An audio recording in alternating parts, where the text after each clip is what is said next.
Doutor João Paulo, bom dia para o senhor. Bom dia, Patrícia. É uma satisfação poder compartilhar um pouco sobre essas questões. Pois é, qual a origem da hipocondria? O que que um hipocondríaco sente? É um distúrbio? É uma doença? É um transtorno? O que é isso, doutor? Essa pergunta, Patrícia, é uma pergunta que é feita há muitos anos, né? Desde a Grécia Antiga se discute as questões da hipocondria. E a gente recentemente teve algumas mudanças no sistema classificatório, né? A gente ouve o tempo todo falar de CID-10, de CID-11, né? Que é a classificação internacional das doenças.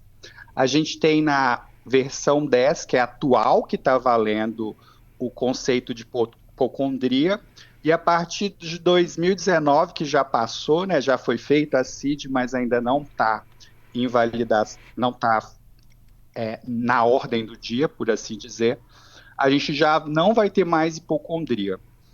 Hum, Vai se excluir esse nome que vai se chamar espectro do transtorno obsessivo compulsivo. o toque. Isso, isso. Uhum. Olha, agora, quando a gente pensa na classificação do manual americano, que é o DSM, o nome hipocondria já foi excluído a partir de 2013 e a gente chama de transtorno de ansiedade de doença. O que que é o transtorno de ansiedade de doença, né? É isso que foi descrito, essa preocupação excessiva, esse receio de ter alguma doença ou de contrair. O sujeito ele tem sintomas e fica o tempo todo se verificando. Aquela pessoa que sente os movimentos peristálticos do intestino e passa a acreditar que aquilo pode ser uma doença. Aquela pessoa que fica incomodada com pequenas dores. A pessoa fica o tempo todo preocupada com a possibilidade de estar doente ou de contrair alguma doença. E aí Uhum. ela busca o cuidado, muitas vezes com uma convicção de que tem algo grave, ela é submetida às intervenções, né? E mesmo com uma resposta negativa, ela continua mantendo esse sofrimento, um processo de monitoramento que demanda muitas vezes exames recorrentes e Uhum. muita assistência médica. Bom, e isso tudo com o hipocondríaco completamente saudável, pelo menos fisicamente, mas pelo jeito mentalmente ele precisa de atenção e cuidados. Exato. O que acontece, Patrícia, é que existe uma sobreposição. Por vezes, a pessoa pode até ter uma morbidade, uma doença, mas a expressão sintomática, ela excede a doença, né? Uhum. E essa convicção e essa preocupação, essa saliência em relação às sensações corpóreas, o sujeito ele é muito mais antenado às experiências corpóreas e também a uma preocupação excessiva.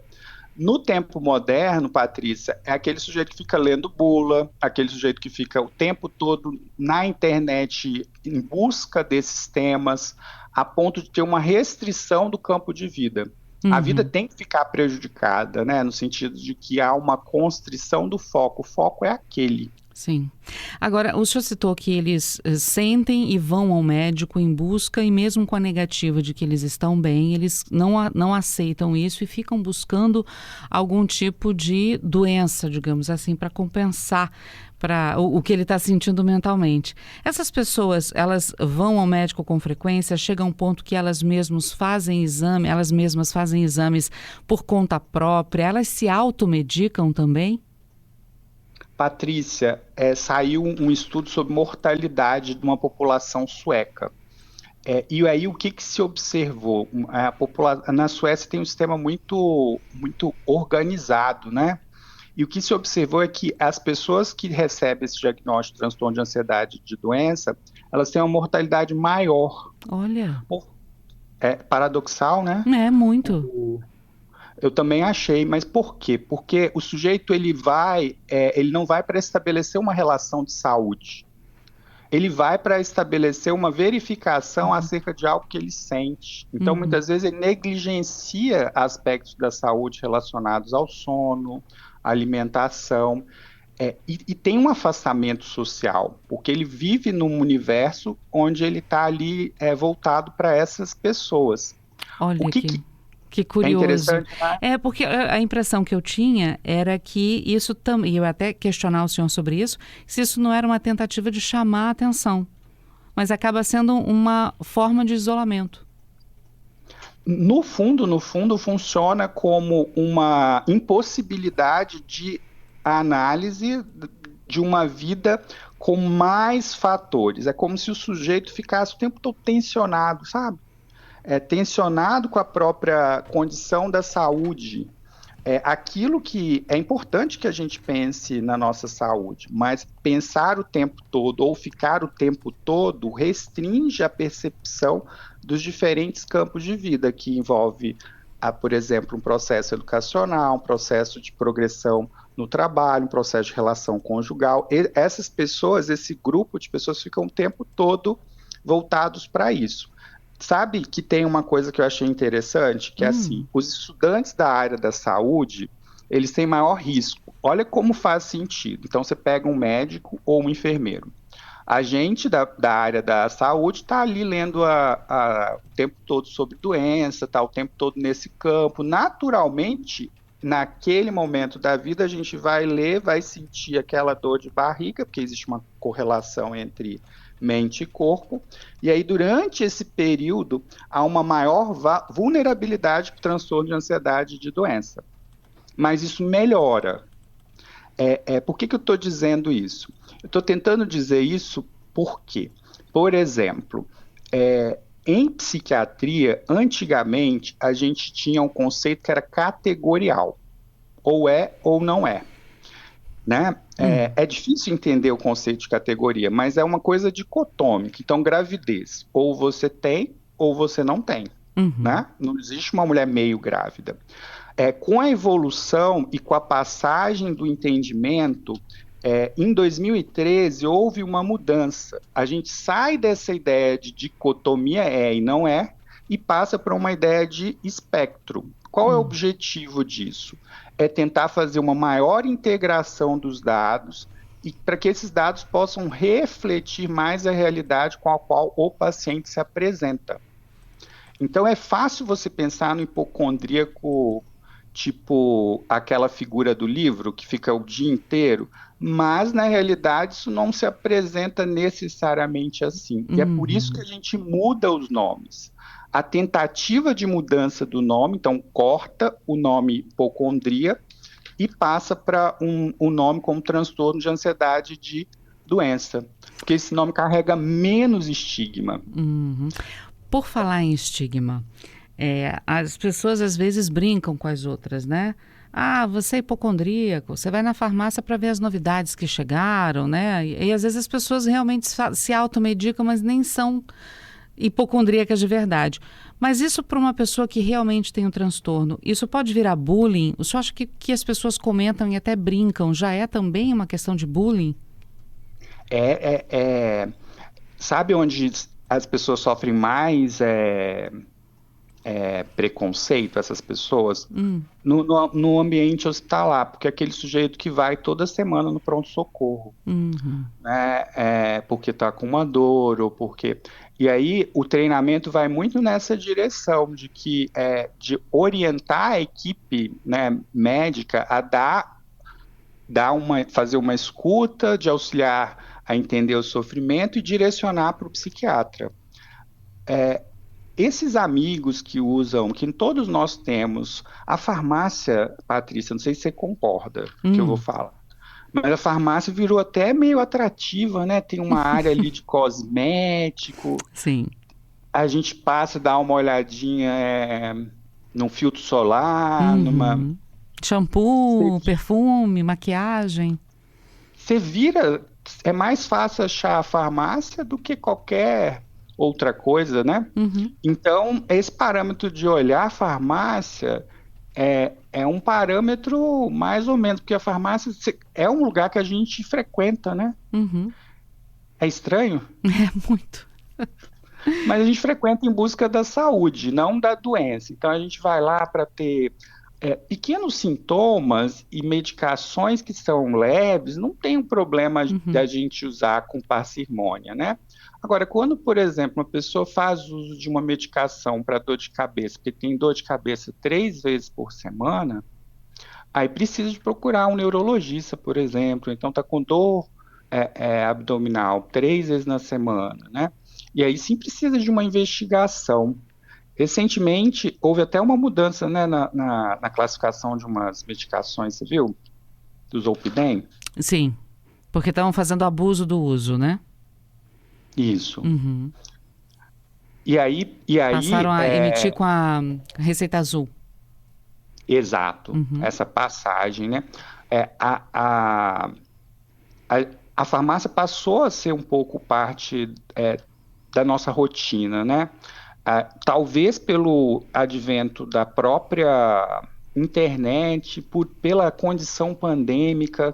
Na condição pandêmica, a gente ficou muito tempo enclausurado mesmo, né? Uhum. O acesso à informação pela internet, o isolamento. O que se sabe é que, por exemplo, 30% das pessoas depois da condição pandêmica estão usando mais a internet. Aí, Patrícia, o uso da internet que é meio perigoso. Aí volta essa coisa do cyber hipocondria que eles Uhum. têm falado. Não, e tem outra coisa, porque se ele vai à farmácia e de repente brincam com ele por causa disso, pela internet ninguém sabe o que ele comprou, deixou de comprar. E ele pode comprar vários Exato. remédios liberados por lá, né? A internet eu acho que é um caminho mais complexo, porque Uhum. na farmácia ainda tem o cara lá que vai pedir a receita, ainda tem o amigo que vai questionar, né?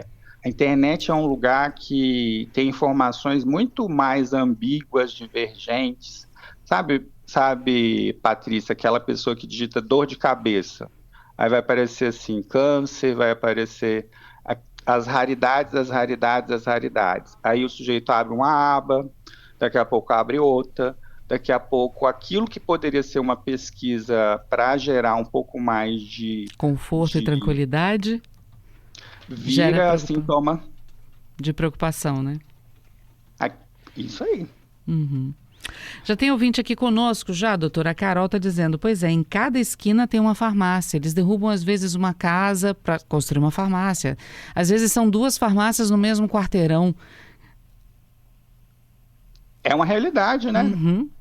É uma realidade que de alguma forma, está alimentada pela forma que a gente se constituiu como sociedade, né? Doutor João Paulo, fica comigo, a gente só vai rapidinho ali para o repórter CBN e na volta a gente continua a nossa conversa. Só fica comigo um minutinho. Combinado. De volta com o nosso Vida Longa CBN, estamos conversando com o psiquiatra Dr. João Paulo Cerqueira conosco. Dr. João Paulo, antes do repórter CBN nós comentávamos sobre a observação da Carol, né, que a cada esquina agora tem uma farmácia e o senhor já falava sobre a facilidade de se encontrar medicamentos na internet, ou seja, cada vez é mais fácil uma pessoa ter acesso a remédio.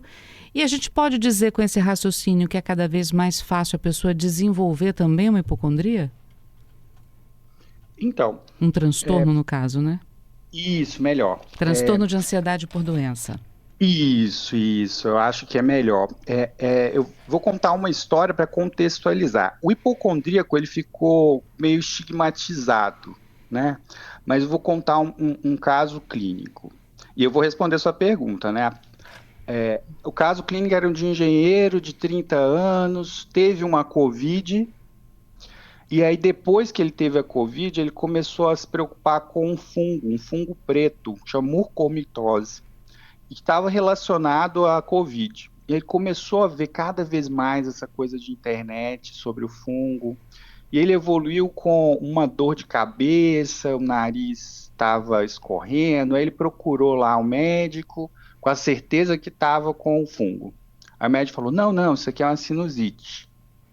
Aí ele pediu exames complementares, o médico foi lá, fez os exames específicos, mesmo assim ele continuou convicto de que aquilo era, na verdade, uma manifestação daquele fungo raríssimo. Depois de algum tempo, ele melhorou da sinusite, ele teve um ordelo, que é uma inflamação no olho. Aí ele procurou oftalmo, uma, duas, e queria, porque queria fazer o exame. E ele tinha uma convicção de que, na verdade, ele tinha essa infecção rara. E aí, isso é um quadro de transtorno de ansiedade por doença, né? O sujeito, ele tem acesso à informação, ele começa a ficar muito angustiado, ele começa a acreditar que tem aquilo, ele fica muito preocupado, perde noite de sono, vai no médico, aquilo não é suficiente para dar a ele uma tranquilidade e literalmente para a vida. E ele chega a duvidar da capacidade do profissional da medicina que atendeu ele, né? É meio absurdo até às vezes.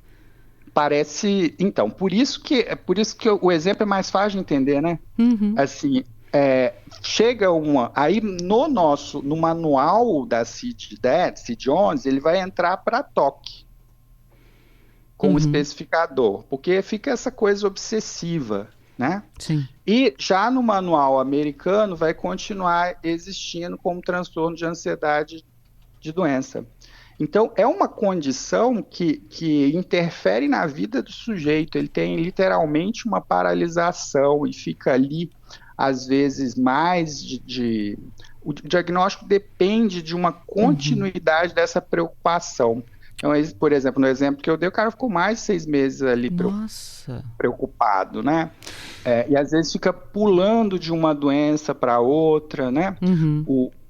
Isso é o transtorno da ansiedade de doença, que é diferente, por exemplo, das nossas ansiedades relacionadas com transtorno de ansiedade. Aí muita gente tem, né?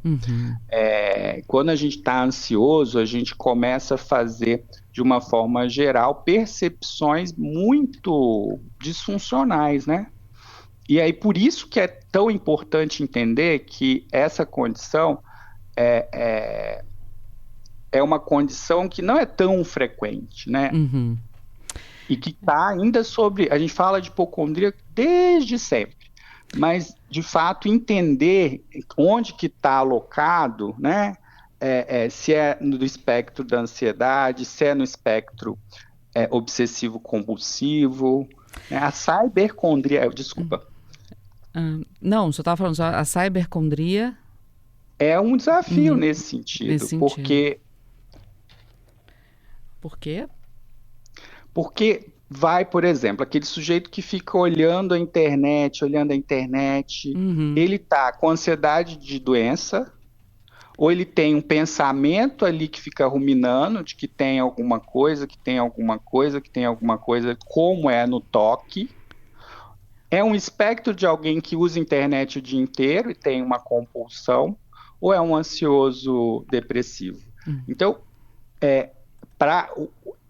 esses casos merecem avaliação psiquiátrica, né? Até mesmo para entender do que a gente está falando. Se é um transtorno de ansiedade de doença, se está no espectro do toque, se é um uso compulsivo da internet, ou se tem a ver com ansiedade e depressão. O senhor está falando isso, né? Olha que curioso. Uma ouvinte mandou mensagem para cá, pediu para não se identificar, e ela disse: eu estou ouvindo vocês e acabei de me pegar entrando numa página para entender melhor o que é hipocondria e procurar um neurologista, porque eu acho que eu tenho.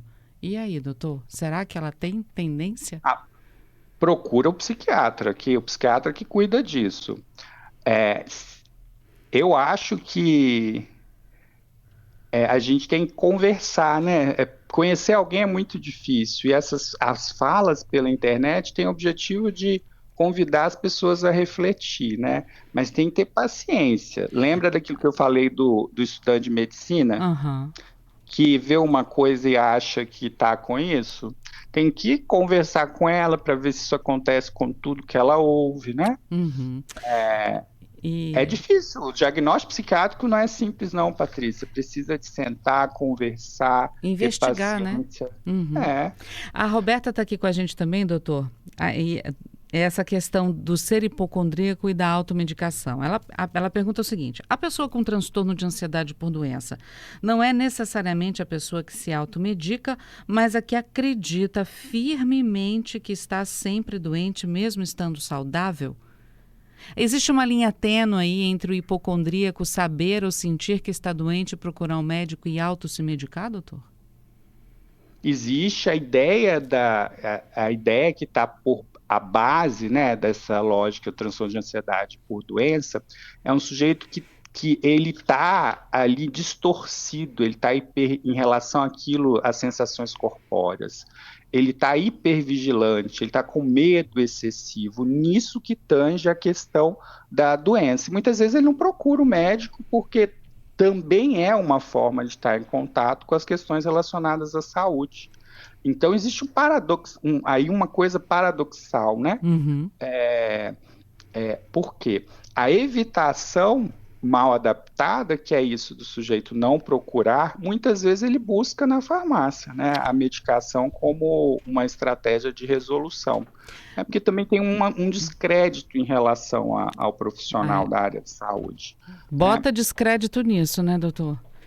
Porque visitar 3, 4, 5 médicos, ele não está em busca necessariamente de uma cura, ele está em busca de alguém que confirme o diagnóstico dele, sendo que nem médica a pessoa é. Exato, exato.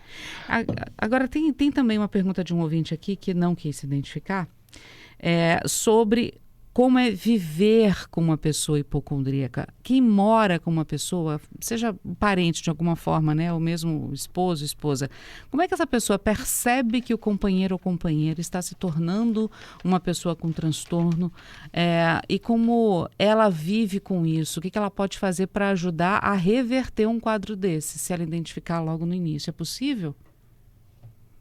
É possível, sim, é possível com apoio, bastante apoio, psicoterapia e medicação.